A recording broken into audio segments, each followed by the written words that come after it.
মৃত্যুর সময় যখন মানুষের আত্মা বের হতে থাকে তখন তার কাছে 5 জন ফেরেশতা আসেন। প্রথম ফেরেশতা তখনই আসে যখন তার আত্মা শেষ নিঃশ্বাস পর্যন্ত চলে যায়। তাকে প্রশ্ন করে, আজ তোমার শক্তিশালী শরীর কোথায় গেল? যখন আত্মা পুরোপুরি বের হয়ে যায় তখন দ্বিতীয় ফেরেশতা এসে বলে, আজ তোমার ধন দৌলত কোথায় গেল, যেগুলো তুমি জমা করেছিলে? আর যখন জানাজা উঠানো হয় তখন তৃতীয় ফেরেশতা এসে বলে, আজ তুমি এতটা লম্বা সফরে বের হয়েছো যা তুমি এর আগে কখনো করনি। আজ তোমাকে এমন ঘরে শোয়ানো হবে যেখানে নিঃশ্বাস নেয়ারও জায়গা নেই।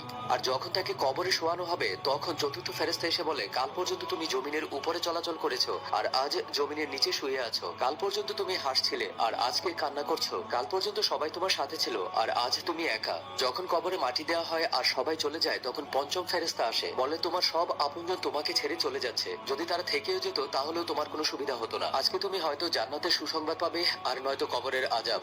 আল্লাহ আমাদের সবাইকে কবরের আযাব থেকে মুক্তি দান করুন। আমিন।